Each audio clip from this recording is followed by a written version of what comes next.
Hey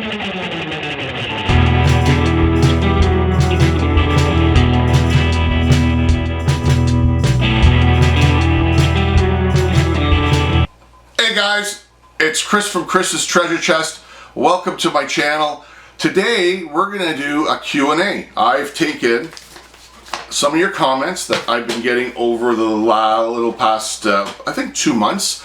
I've highlighted a bunch of your comments and I'm going to answer them. I've already answered them in the on the YouTube channel to the individual, but I get the same question coming all the time, and I just wanted to address it maybe so everybody could hear it. And then at the end of the video, so stay right to the end, I've got 3 items I bought during the week that I paid basically nothing for, and I'm going to make $300 and almost $400 on, I don't know, 12 bucks, and I'll show you those at the end.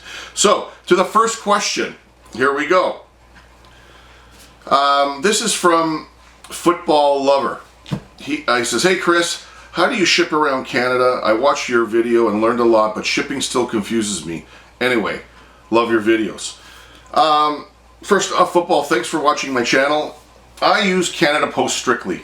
That's the only courier I use. I use them with full tracking and insurance, and I've told you guys in the past why I do that. There is the eBay buyer protection, and there is also a protection on PayPal.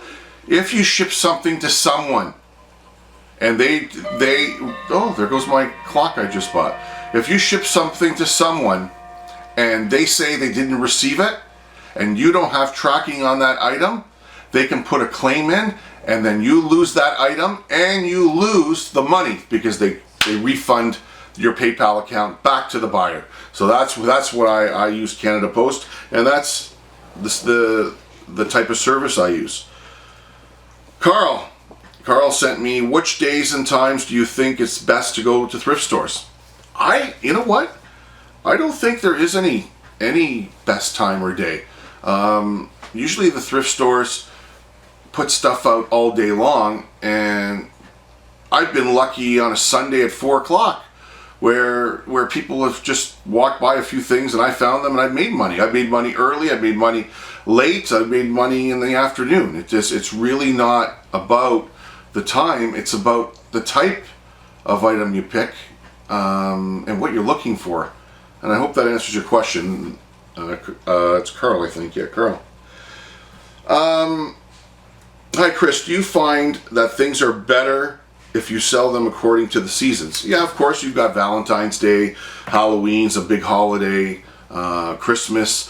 When you're out there picking and you see things for the seasons and you've got a little bit of extra money and they are of value and you will make money selling them, I would buy them, put them in the box 2 months before that holiday comes, list it. Yeah, of course. You know, Christmas stuff. I had a couple of, I think I showed them in a video, animated Mickey Mouse figures. I sold them actually 3 weeks ago. So, but that was a little bit different. They were collectible. They were from the 90s. But yeah, you know, buy stuff and put them away and sell them when the season comes up. All right. Next question. Oh, do you have any tips? This is from Thrift Beast. Do you have any tips with writing an amazing item description to get buyers wanting to buy from you? I think the key, guys, when you're doing your listings, first off is the photos. What do you allow? 12, I think, for free? Take all 12 if you can. If you're doing this coffee cup, take the side, take the picture, like this is a kiss cup, take a picture of all the members, take a picture of the inside, the handle, under. The more pictures you have, 9 times out of 10, they're going to buy yours over the competition. And description, describe it exactly what it is. It has a nick, it's been used, it's faded on the handle. The more descriptive it is, the more chances are you're going to sell it. Also, look at the competition. Look at their photos, look at their listing, look at how they're presenting the product. I always say this, if you outpresent the competition, you will sell before anybody else. All right? Hey Chris, do you use poly mailers? Sometimes. It depends on what I'm shipping. I prefer boxes. the poly mailer in Canada doesn't make a difference if you're shipping a poly mailer or a small box. It does in the US, where the weight's an issue and what you want to protect. But yeah, I do use them. I do pick them up different sizes. Yeah, I probably got 2 or 3 different sizes thinking about it.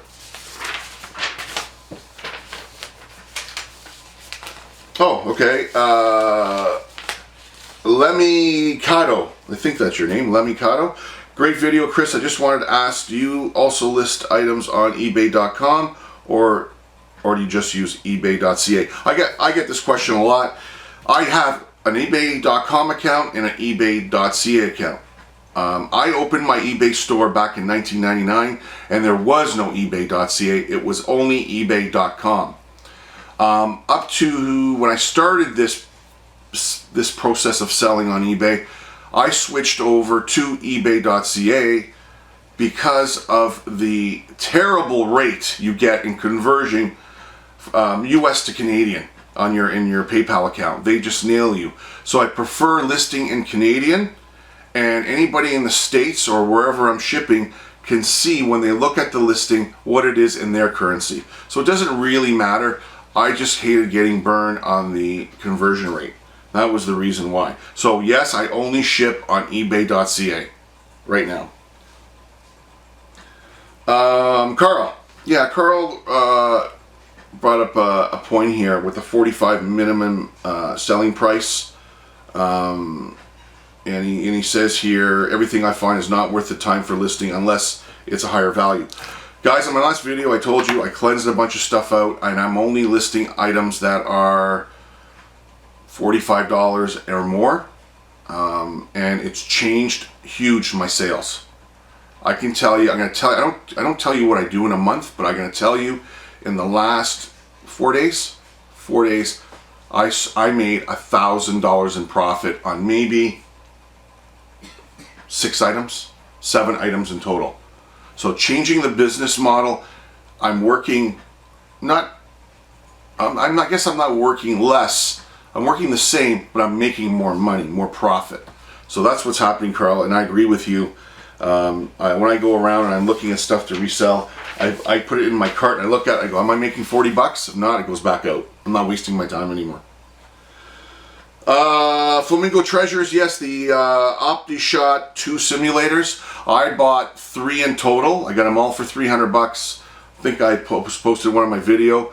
I sold all of them, and congrats on your sales. I sold one for $279 and the other 2 for $230.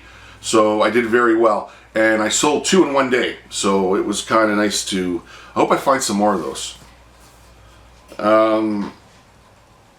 Oh, this is from Jude. We're starting on eBay and we haven't listed anything yet. And we have a few big ticket items. Would you recommend selling less expensive first to get some good feedback, and then listing the higher price items, example $500 to avoid scams? If you ship, again, full tracking, full insurance covering your butt, make sure it's a verified seller. You're not sending to somebody saying, can you please send to this address, not that address. 99.9% you're not going to get scammed, no matter what the value of the item is. Don't be afraid of shipping something $500. Cover your ass with the shipping insurance and cover your ass with the tracking. That is the key, right? So take good photos of the item, and if you're really worried, take photos of you packaging it and what type of box you're using, and make sure you package it properly so it doesn't get damaged. The shipping insurance is very important because if expedited US and Canada, you're only covered up to 100 bucks, so you do have to buy the extra insurance. It comes off your profit a little bit, but it's better to protect if it breaks, and then you have a case. Okay guys, next one here. I get this question a lot. It's how do I store my stuff? Where I live, I've got a separate garage, and it's completely converted into a storage area. I got some stuff in my house, but I'm trying to get down. I had about 700 items in my store. I got rid of the $10, $5, $9 stuff. There was a lot, and you saw that I think in my second last video with my son. We cleansed everything out. I'm only down to about 400, so it is taking less space. I think quality instead of quantity is the way to go to make real money in this.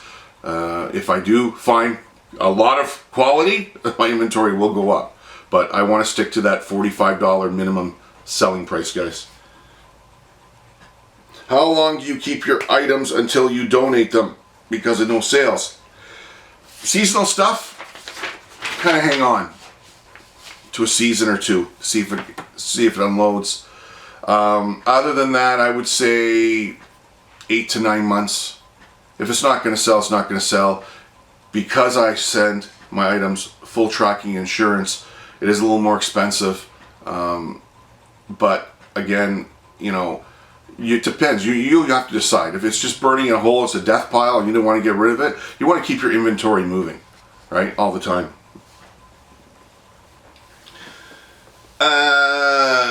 Best places to purchase vintage hard goods, unique items. That's the question. The best places. Well, thrift stores, garage sales around the corner. They're awesome, guys. You get up, you start looking for stuff. You can find a lot of treasures cheap and make a lot of money off of them. The other one is estate sales. Look at them in your area. Usually, you know, if you go the last day of the estate sale, they're blowing stuff out that they had priced high the first 2 days that no one bought. So yeah, that's what I would do. And it's learning. I go back to my videos, watch YouTube, watch other resellers, see what they're buying, where they're buying it, and what they're paying, and what they're selling it for. And the other way, and I told you before, I think it was my $100 coffee cup. Google coffee cup, or not Google, look on eBay, sold coffee cups. Find out which are the most expensive ones. I don't know, VCRs, jackets, shoes. Just constantly pick a topic, go to eBay, go to the sold listings, and start to educate yourself. So when you're out picking, remember you saw that, and it's worth a lot of money, buy it, right? That's how I learned. Took a long time. This is my 3rd year, and I'm learning still every day. It never ends. Meet and greet, guys. Yeah, sorry, I've been delaying. I've just been so busy. Again, because you know, eBay's part-time. I do have a full-time job, and when weekends come, I try to source and sell and everything else. So I'm not shying away from it. I'm waiting for the weather. Again, it's coming, and we will pick a day and we will do it, I promise. It's just organizing it takes a little bit of time. So that hasn't been forgotten about. This was a good one from Mike. Do I give positive feedback right away when the payment is made? Yeah, I do. And once they pay for it, I package it, I do the feedback right away. And I'll tell you why I do that. I prefer doing it then than later, because they have paid me in a timely manner. I had no issues with the buyer, so there's no issue for me leaving positive feedback. If something goes wrong down the road and it breaks and they leave me negative feedback, I'm not worried about that. I want to make sure I do it, because that shows the buyer that, hey, you know what, thank you for the sale, thank you for the positive feedback, and they'll come back to your store. You want to make it a positive experience for them to buy on a regular basis. Okay, that one's done. What countries do I avoid shipping to? Mexico's one. I usually ship to Canada, United States. If I do anything international, Australia, UK, Europe, I kind of stay away from. Russia, I kind of stay away from. It's just shipping there with tracking is crazy, crazy prices. You know, guys go, do you ship to Bulgaria? Yeah. What's your price? $249 for a $42 item. They don't buy. So it's a waste of time listing those countries if the shipping's too high, guys. UK's not so bad, you know, depending on the item, but those are the countries I ship to, and those are the countries I basically stay away. Latin America for sure. Any of those countries, stuff goes missing. So there goes my clock again from 1936. I bought it the other day, and you'll see it in the video.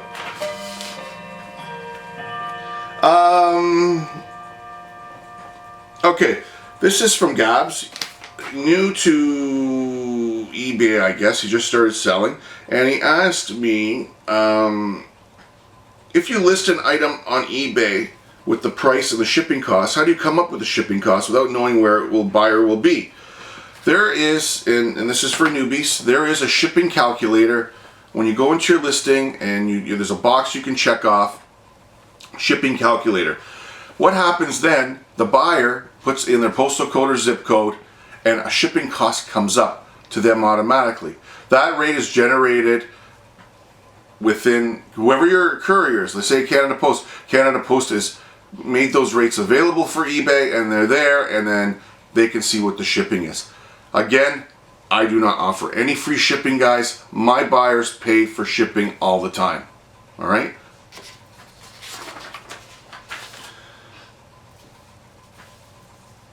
Oh, how do you know if you buy something sealed? That's a good question. If I buy something sealed, like a Connect or a Lego, how do I know everything's inside?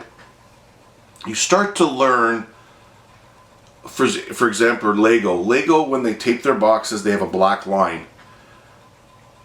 That is how you know if it's been sealed. You look at the factory packaging. You can tell if it's factory or it's regular masking tape or packing tape.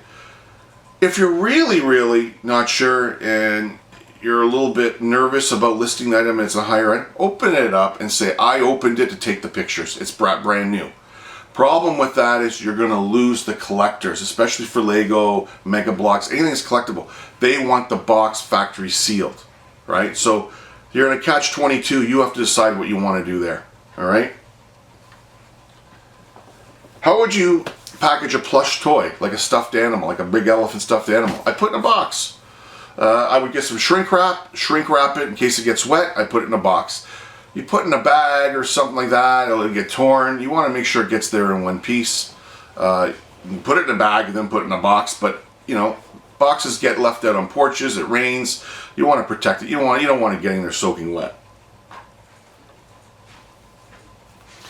Any information on the best method of shipping a coin?